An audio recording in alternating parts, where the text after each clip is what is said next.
கண்ணியத்துக்குரியவர்களே, இன்று உலகம் முழுக்க கவலையாலும் பிரச்சனையாலும் சோதனைகளாலும் மன விரக்திகளாலும் வாழ்க்கையின் விரக்திகளாலும் மரணத்தை எண்ணி வாழக்கூடிய வாழ்வைத்தான் பலர் வாழக்கூடிய சூழ்நிலையை நாம் பார்க்கிறோம்.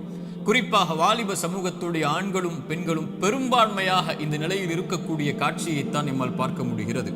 அல்லாஹுடைய தூதர் ஸல்லல்லாஹு அலைஹி வஸல்லம் இந்த காலம் மறுமை நெருங்கும் போது வரும் என்று சொன்னார்கள். மனிதர்களுடைய இறுதி காலம் நெருங்கும் போது மன்னரைகளை பார்த்து மனிதர்கள் சொல்லுவார்கள், நீங்கள் இருக்கக்கூடிய இடத்தில் நாங்கள் இருக்க வேண்டுமே என்று. மரணித்தவனை பார்த்து உயிர் உள்ளவன் மரணிக்க வேண்டும் என்று ஆசைப்படுவான் என்று அல்லாஹுடைய தூதர் ஸல்லல்லாஹு அலைஹி வஸல்லம் அவர்கள் சொன்னார்கள். இப்படி மரணத்தை எண்ணி கவலையாலும் பிரச்சனைகளாலும் சோதனைகளாலும் நெருக்கடிகளாலும் வாழக்கூடிய வாழ்வை இறுதி சமூகம் சந்திக்கும் என்று அல்லாஹுடைய தூதர் ஸல்லல்லாஹு அலைஹி வஸல்லம் அவர்கள் சொன்னார்கள். இன்று இதற்காக மருத்துவமனைகள் உருவாகிவிட்டது, இதற்காக மருத்துவர்கள் உருவாகிவிட்டார்கள். இதுவே மிகப்பெரிய ஒரு அம்சமாக சமூகத்தில் மாறிக்கொண்டிருக்கிறது. இப்படி சோதனையான காலத்தில் நீங்கள் சோதனைகளை சந்தித்துக் கொண்டிருந்தால், நோயால், செல்வ இழப்பால், கண்ணிய இழப்பால் அல்லது வாழ்க்கையின் நெருக்கடிகளால், உறவுகளுடைய பிரிவால், இது போன்ற எந்த சோதனையில் நீங்கள் சிக்குண்டிருந்தாலும் இந்த செய்தியை செவிதாழ்த்தி கேளுங்கள். இந்த சோதனைகளில் நீங்கள் தனியாக இல்லை, உங்களுடைய இறைவன் உங்களோடு தான் இருக்கிறான். மீண்டும் சொல்கிறேன், இந்த சோதனைகள் எதுவாயினும் கவலை கொள்ளாதீர்கள், நீங்கள் தனியாக இல்லை, இறைவன் உங்களோடு தான் இருக்கிறான். அந்த செய்தி தான் நான் இப்போது உங்களுக்கு சொல்லக்கூடிய செய்தி.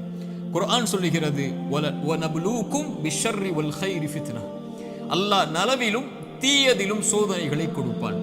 இறைவனை பொறுத்தவரை நலவை இறைவன் கொடுப்பதும் ஒரு தீயதை உங்களை அணுக வைப்பதும் இரண்டும் இறைவனை பொறுத்தவரை சோதனைதான்.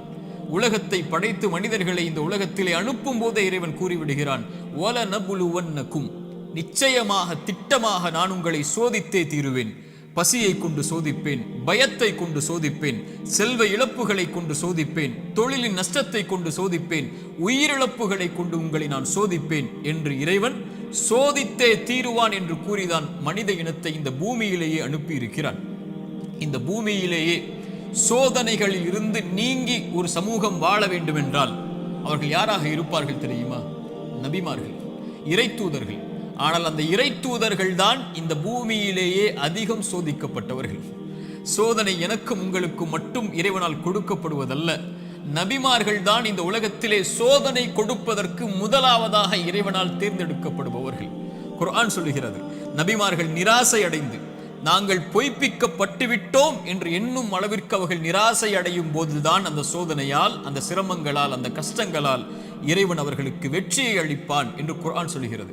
இறை தூதர் ஸல்லல்லாஹு அலைஹி வஸல்லம் அவர்களிடத்திலே கேட்கப்பட்டது, இந்த பூமியிலேயே அதிகமாக சோதனைக்கு உள்ளாக்கப்பட்டவர்கள் யார் என்று. அல்லாஹ்வின் தூதர் ஸல்லல்லாஹு அலைஹி வஸல்லம் அவர்கள் சொன்னார்கள், நபிமார்கள். அவர்களுக்கு பிறகு நல்லவர்கள், அவர்களுக்கு பிறகு அவர்களை பின்தொடர்பவர்கள் என்று அல்லாஹ்வுடைய தூதர் ஸல்லல்லாஹு அலைஹி வஸல்லம் அவர்கள் சொன்னார்கள். மனிதர்களுடைய எல்லோருடைய வாழ்க்கையிலும் இந்த எல்லா சோதனைகளும் பொதுவானது. நானும் நீங்களும் மட்டும் சோதனையில் உள்ளாக்கப்படுவதில்லை என்ற நியதியை நாம் புரிந்து கொள்ள வேண்டும். நமது வலதுபுறம் இடதுபுறம் இருக்கக்கூடிய எல்லோர்களும் சோதிக்கப்படுகிறார்கள்.